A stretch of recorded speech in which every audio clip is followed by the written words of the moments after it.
Selamat pagi Bapak Ibu Jemaat yang dikasihi oleh Tuhan Yesus Kristus. Salam sejahtera buat kita semua. Kita akan masuki ibadah pada pagi hari ini. Mari kita puji Tuhan dari buku ND nomor 162 ayat 1 dan 3.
Kita berdoa.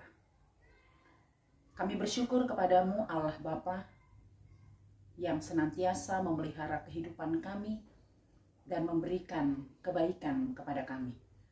Pada pagi hari ini kami datang ke hadirat-Mu melalui ibadah pagi ini. Kami hendak bersekutu dengan Engkau melalui firman-Mu. Berbicaralah Engkau Tuhan, sebab kami siap untuk mendengar. Di dalam nama Tuhan Yesus kami berdoa dan bersyukur. Amin. Bapak Ibu Jemaat yang dikasih oleh Tuhan Yesus, firman Tuhan bagi kita pagi hari ini tertulis dari kitab Yeremia 14 ayat 7. Demikian bunyi firman Tuhan. Sekalipun kesalahan-kesalahan kami bersaksi melawan kami, bertindaklah membela kami ya Tuhan, oleh karena nama-Mu. Sebab banyak kemurtatan kami telah berdosa kepadamu. Demikian pembacaan firman Tuhan. Bapak Ibu Jemaat yang dikasihi oleh Tuhan Yesus Kristus, pernahkah kita tahu bahwa Allah pernah menyesal telah menciptakan manusia? Alkitab dengan jelas menceritakannya. Ketika dosa sudah meliputi kehidupan manusia, Allah berkata menyesal. Namun kasih Allah yang besar itu dinyatakannya melalui keselamatan yang sudah Dia nyatakan di dalam kehidupan orang-orang pilihannya. Ketika Allah menyesal, Allah tidak membiarkan umat manusia itu jatuh ke dalam dosanya. Setiap orang yang setia kepada Tuhan akan mendapatkan keselamatan. Itu kita lihat dari Nabi Nuh. Apa hubungannya dengan firman Tuhan pada pagi hari ini? Ketika Nabi Yeremia berdoa kepada Allah, memohon pengampunan dan belas kasih Allah kepada umat pilihannya, Yeremia sungguh tahu bahwa umat itu sudah menolak Tuhan melalui perbuatan mereka yang berzina, menyembah Allah lain dan mengandalkan kekuatan lain. Yeremia sungguh tahu bahwa bangsa ini adalah bangsa yang tegar tengkuk, yang sering sekali meninggalkan Allah karena kenikmatan dunia. Karena itu Yeremia datang ke hadapan Allah. Walaupun kalau kita membaca di ayat berikutnya, Allah melarang Yeremia untuk berdoa. Coba Bapak Ibu kita bayangkan ketika Allah menyuruh Yeremia tidak berdoa lagi kepada bangsa itu. Apakah yang terjadi jika Yeremia benar-benar tidak mau berdoa? Tapi Yeremia mengenal Allah. Dia tahu bahwa Allah adalah Allah yang Maha Kasih dan Maha Pengampun.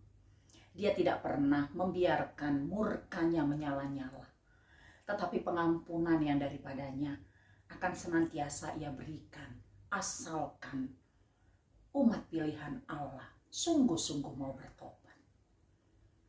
Melalui firman Tuhan pada pagi hari ini, kita mau diajak pengakuan akan kesalahan dan dosa-dosa itu tidak cukup lewat perkataan saja. Tetapi Allah menghendaki agar pengakuan dosa yang kita sampaikan kepada Allah itu kita wujud nyatakan di dalam kehidupan kita dengan cara bertobat dan berubah kepada jalan yang Allah kehendaki. Allah tidak menginginkan kita hanya berkata-kata, tetapi Allah ingin melihat tindak nyata dari pengakuan kita tentang pengampunan dosa. Karena itu mari Bapak Ibu jemaat yang dikasihi oleh Tuhan, melalui contoh bangsa ini yang mereka menganggap ketika mereka sudah beribadah, mereka akan diampuni walaupun hati mereka jauh daripada Allah. Inilah yang sering membuat Allah murka. Allah menghendaki mereka sungguh-sungguh dengan hati yang tulus, dengan hati yang bersih, datang kepada Allah, memohon pengampunan, dan dengan sungguh-sungguh mau kembali kepada jalan Allah. Kita juga dipanggil ke sana. Biarlah setiap doa-doa kita, doa memohon keampunan, doa memohon perlindungan, doa memohon berkat, semuanya itu sungguh-sungguh kita nyatakan kepada Tuhan dengan hati yang bersih, dengan hati yang suci. Dan itu akan kita nyatakan melalui hidup yang selalu mengandalkan Tuhan. Melalui hidup yang selalu melakukan apa yang Tuhan perintahkan dan menjauhkan diri dari hal-hal yang tidak Allah kehendaki. Ketika itu kita lakukan, maka kita akan menerima pengampunan dan keselamatan itu. Maka Allah akan mencurahkan segala kebaikan dan segala rahmat-Nya. Mari Bapak Ibu jemaat yang dikasihi oleh Tuhan, kita adalah umat pilihan Allah. Mari kita nyatakan hidup kita sebagai umat pilihan Allah. Biarlah dunia mengenal kita lewat hidup yang seturut dengan kehendak-Nya. Biarlah dunia menyembah Allah kita ketika kita berbuat seturut dengan kehendak Allah. Kiranya Tuhan Yesus memberkati. Amin, kita berdoa. Terima kasih Bapa di sorga, buat firman-Mu yang boleh menyapa kami pada pagi hari ini. Engkau mengingatkan kami Bapa, agar kami di dalam seluruh kehidupan kami, itu kami nyatakan sebagai ibadah yang murni di hadapan-Mu. Kami tidak hanya berkata-kata khususnya dalam pengampunan dosa, tetapi kami sungguh mau berubah. Kami bertobat, kami meninggalkan hal-hal yang tidak Engkau kehendaki, dan hidup seturut dengan kehendak. Biarlah Roh-Mu yang memampukan kami untuk menjadi pelaku-pelaku firman-Mu. Di sepanjang hari ini, kami serahkan hidup kami hanya ke dalam tangan Tuhan, agar Tuhanlah yang memberkati kami. Seluruh jemaat-Mu, kami mau serahkan mereka semua ke dalam tangan-Mu. Yang dalam keadaan sakit, Engkau lawat, Engkau kuatkan dan berikan kesembuhan. Yang dalam duka, Engkau menghiburkan, dalam pergumulan beban berat, Engkau yang menguatkan. Kami percaya ketika Tuhan ada bersama dengan kami akan mampu menjalani hari ini dengan syukur dan kekuatan yang daripada Tuhan. Terpujilah Engkau Tuhan, hari ini, esok, kekal selama-lamanya. Di dalam nama Tuhan Yesus, kami berdoa dan mengucap syukur. Anugerah dari Tuhan kita Yesus Kristus, kasih setia dari Allah Bapa, dan persekutuan dari Roh Kudus, kiranya menyertai kamu sekalian. Amin. Selamat beraktivitas di akhir pekan ini. Salam sehat selalu. Tuhan memberkati.